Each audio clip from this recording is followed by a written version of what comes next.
बात करेंगे स्त्रियों से जुड़ी अन्य समस्याएं और प्रेमचंद विषय पर।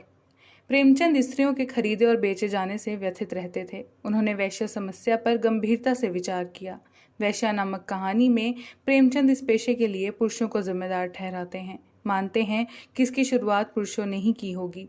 किसी भी समाज को पतन की ओर ले जाने के लिए यह पर्याप्त है कि उस समाज में स्त्री पुरुषों की काम तृप्ति के लिए वैश्या बन जाए।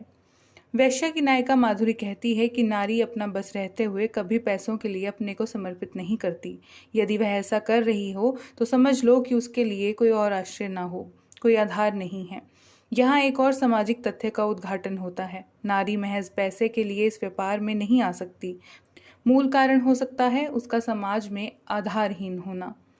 यह आधारहीनता और पुरुष वर्ग की कामोद्दीप्त निगाहें उसे जीविकोपार्जन के लिए इस पेशे में ला पटकती है। वैश्या की माधुरी सामंती समाज में वैश्या होने के कारण की ओर संकेत करती है।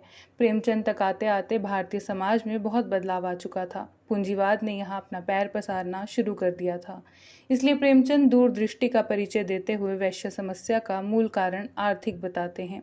वैश्या की नायिका माधुरी अपने एक कथन में वैश्याओं की व्यथा का जिक्र करते हुए कहती है और दूसरी ओर इस समाज के ढोंग को भी उजागर करती है। वह कहती है, पुरुष इतना निर्लज्ज है कि उसकी दुर्वासना से अपनी वासना को तृप्त करना चाहता है। इसके साथ ही उसका हृदय इतना निर्दयी है कि उसके माथे पर पतिता का कलंक लगाकर उसे उसी दुर्वस्था में मरते हुए देखना चाहता है। क्या वह नारी नहीं है? क्या नारीत्व के मंदिर में उसका पवित्र स्थान नहीं है? लेकिन तुम उसे उस मंदिर में घुसने नहीं देते। उसके स्पर्श से मंदिर की प्रतिमा भ्रष्ट हो जाएगी।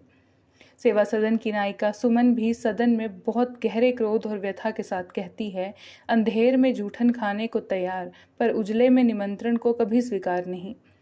स्त्री मुक्ति की आदर्श स्थिति उसी बदलते हुए समाज में होगी जिसमें स्त्री पुरुष में कोई असमानता नहीं होगी, जिसमें लिंग, जाति, धर्म के आधार पर कोई शोषण नहीं होगा। सेवा सदन पर टिप्पणी करते हुए रामविलास शर्मा ने इसी संदर्भ में उचित ही लिखा है। प्रेमचंद समस्या का समाधान देना चाहते थे, लेकिन उचित समाधान देने में ऐतिहासिक सीमाएं बाधक थी। नारी की स्वाधीनता और सम्मान रक्षा का प्रश्न देश की आम सामाजिक और राजनीतिक समस्याओं का ही अंग है।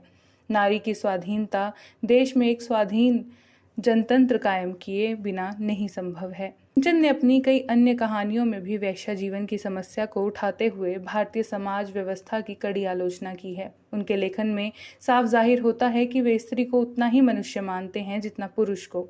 वे उस समाज के प्रति घृणा पैदा करते हैं जो वैश्याओं को जन्म देता है। कहने की आवश्यकता नहीं है कि प्रेमचंद के स्त्री विषयक दृष्टिकोण की अपनी कुछ सीमाएं हैं। फिर भी उनके समकालीनों में स्त्री के संबंध में उनके प्रगतिशील नजरिया किसी और के पास नहीं मिलता। हिंदी कथा साहित्य के वह पहले लेखक हैं जो स्त्रियों पर हो रहे जुल्मों का कड़ा विरोध करते हैं।